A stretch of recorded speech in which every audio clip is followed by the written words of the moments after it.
જય આદિવાસી સૌને નમસ્કાર। બધા જ ચોર લુચ્ચી સરકાર સામે લડવા તૈયાર છો ને?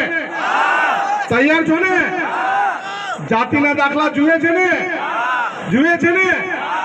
આજે આપણે તાલુકા કોંગ્રેસ સમિતિની આગેવાનીમાં સાગબારા તાલુકાના આદિવાસી સમાજના લોકો અને અન્ય કચડાયેલા સમાજના લોકોને જે પડતી પારાવાર મુશ્કેલીના માટે આજે આપણે રેલી સ્વરૂપે જઈને આવેદન પત્ર આપવા જઈ રહ્યા છે। ત્યારે આપણી વચ્ચે ઉપસ્થિત નવનિયુક્ત જિલ્લા કોંગ્રેસ સમિતિના પ્રમુખ મારા મિત્ર એવા રણજીતભાઈ તડવી, તાલુકા કોંગ્રેસ સમિતિના પ્રમુખ સુરેશભાઈ, આપણા સૌના આગેવાન સંદીપભાઈ, આનંદભાઈ અને તમામ કોંગ્રેસ કાર્યકર્તાઓ અને આગેવાનશ્રીઓ।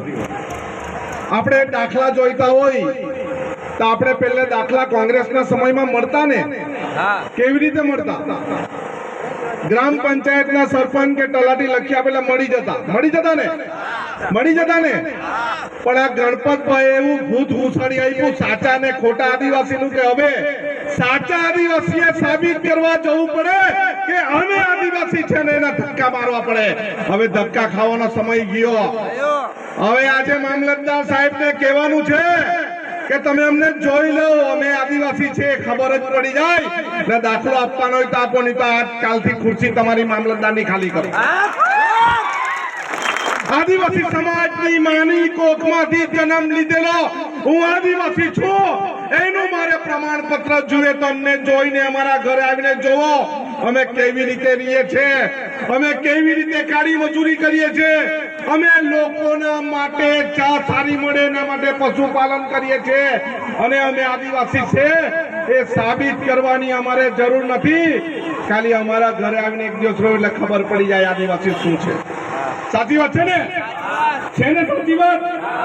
અરે જંગલ જમીનનો કાયદો બનાવ્યો કોંગ્રેસે ને ચોર લુચ્ચી સરકાર આપણી જમીન આપણને આપવા દેવા માંગતી નથી। હવે જમીન છીનવી લેવાનો વારો છે, ભીખ માંગવાનો વારો નથી। આપણે સૌએ એક આદિવાસી છે એ રીતે જોવું પડે અને જેટલી દાવાવાળી જમીન છે એ દાવાવાળી જમીનનો કબજો લેવો પડે। લેશો ને કબજો?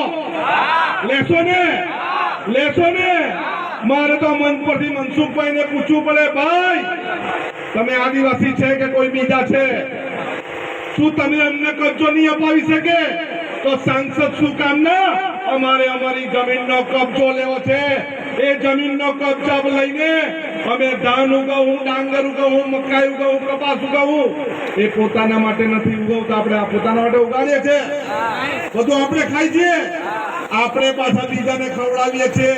કારણ શહેરવાળા લોકો મકાઈ અને ડાંગર કરતા નથી, આપણી પાસે લઈ જવાનું છે ને? અને આ જળ જંગલ જમીન અમારા આદિવાસી સમાજની છે, અમે આ દેશના માલિક છે। એટલે કોઈ જો અમારા ટેક્સના પૈસાથી એવું વિચારતું હોય, કોઈ ફોરેસ્ટર હોય કે ડીએફ હોય, એને કે જો માપમાં રહેજો, અમે આદિવાસી સમાજ અમારી જાત પર આવશું તો તમારા આખા મેદાન બધું આખું જંગલ અમે લઈ લઈશું।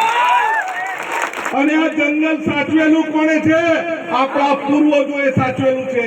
આ જંગલના ઝાડ મોટા કોણે કર્યા છે? આપણા પૂર્વજોએ કર્યા છે। આ ખાણ, ખનીજ અને પાણી એ કોણે બચાવ્યું છે? અમે આદિવાસી સમાજે બચાવ્યું છે। તમે તો અમને શું આપ્યું? કેવડિયા આપ્યું। તમે અમને શું આપ્યું? સરદારજીનું પ્રતિમા આપી। તમે અમને શું આપ્યું? પ્રવાસન ધામ આપ્યું। પરંતુ અમે તમને ડાંગર આપ્યું છે, અમે તમને કપાસ આપ્યું છે, અમે તમને મકાઈ આપી છે।